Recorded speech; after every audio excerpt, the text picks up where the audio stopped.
I talked to Flutz about it a little bit, but he was like, Flotus was saying that he kind of doesn't like that that Kobo doesn't want him to do stuff a lot of the time, right? Because Flotus wants to get involved and get in there and do stuff, but Kobo, honestly, against I think the vast majority of teams here could just kind of carry and 2v1 them, and I'll play them both. So Destiny H-Troy once again teaming in preparation for Pound should be pretty interesting. We saw their Fox Falco, which might be their main team they're going. Dusk has been coming into his own as a strong player over time.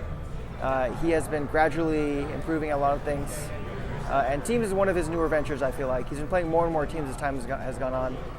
In the previous match we saw them in the losers final set, H-Troy kind of provided a cushion for Dusk to make a couple mistakes, experiment a little bit, and it worked out. It was pretty good.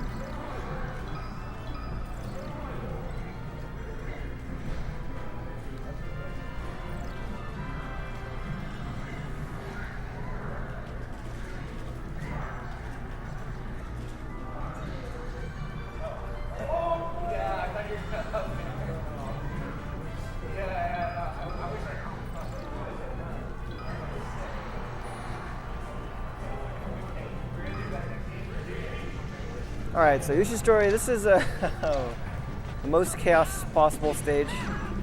We're already seeing this, but this is good for Flotus, right? Peach actually really enjoys this stage against fast fallers. Lots of down smash. Down smash covers like a third of the stage. It's a no-fly zone, which feels bad. This also plays more towards Kobo's strength as well. Kobo, very fast player, big reversals, potential. God. And there's one thing Flotus loves. Despite having the second best Peach punish game in the world, Flotus loves being a degenerate Peach player and scoring for these brazen, unfiltered things, just like raw down smash, just to do it.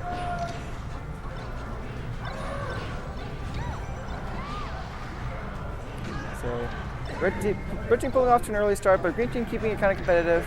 Once again, partially off the back of, oh wow, what a great edge guard by Dusk. Partially off the back of HT getting really good pickups, kind of giving Dusk room to make mistakes and experiment. But Dusk is doing pretty well on this stage in his own right too. He is having some trouble with the Peach though. Oh no. Oh, that was super unfortunate for Falco. Quick clean pickup by Flotus there too. Very well done.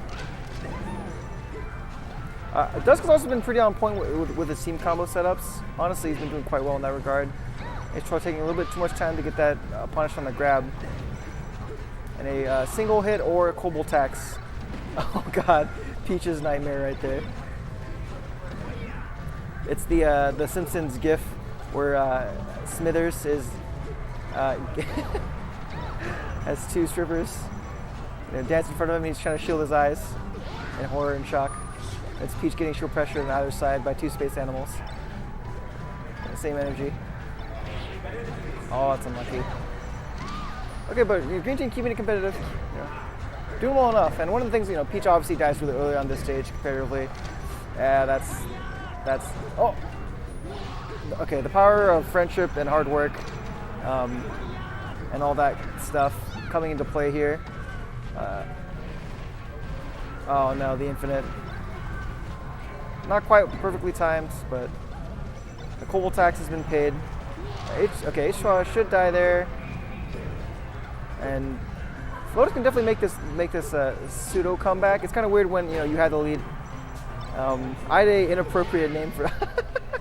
I had an inappropriate name for that situation, but I'm not going to bring it up on this stream. But yeah, the anti-comeback. Falcon's nightmare. It's also a Falcon nightmare, but it's definitely also a Peach nightmare. A leaf.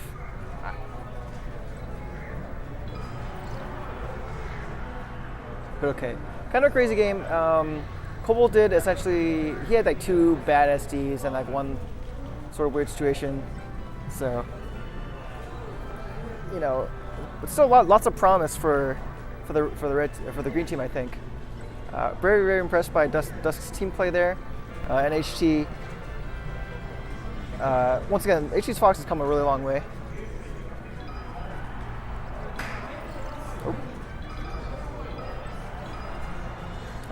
One Stadium makes a lot of sense against Space Idols and Peach. Oh no. One of the things I think kind of unfortunately that we saw with the green team is they haven't been the best at doing teams play, right? They try to do a lot of individual 1v1 stuff. So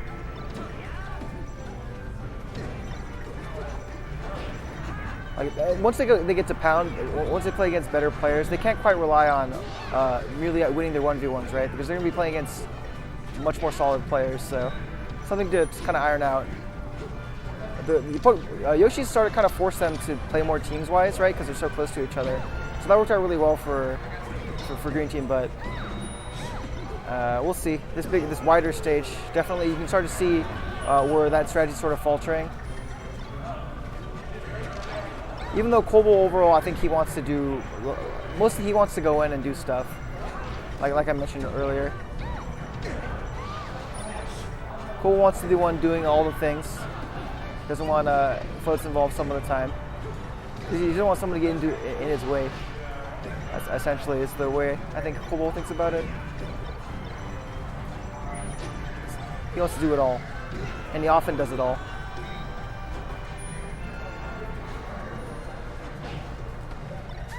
So you can see Flotus sort of choosing to stay back, sort of stay out of Kobo's way, but coming in when he needs to, which is really, really important.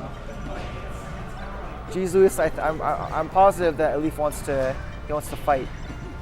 Elif is one of our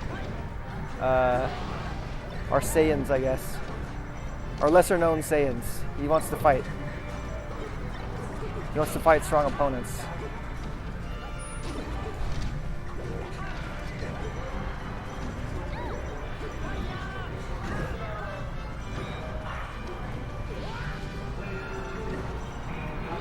But yeah, this was like I said, the fact that Green Team was forced to play further apart against two characters or two players who can compete with their with them in singles in some regard, right? Flotus, once again, I have a very high opinion of. He also played HC daily for a long time, and Kobo, who's the best player in the state, and just came back from beating a ton of really good players at Fight Pit.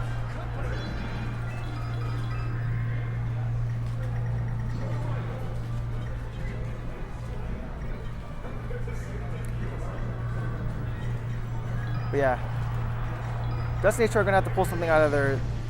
They're gonna have to be forced to play together, right? Like we said, as we're showing in the Yoshi's game, it's not like they're necessarily bad when they're in that situation. It's just, that's not their default state, and that's the problem.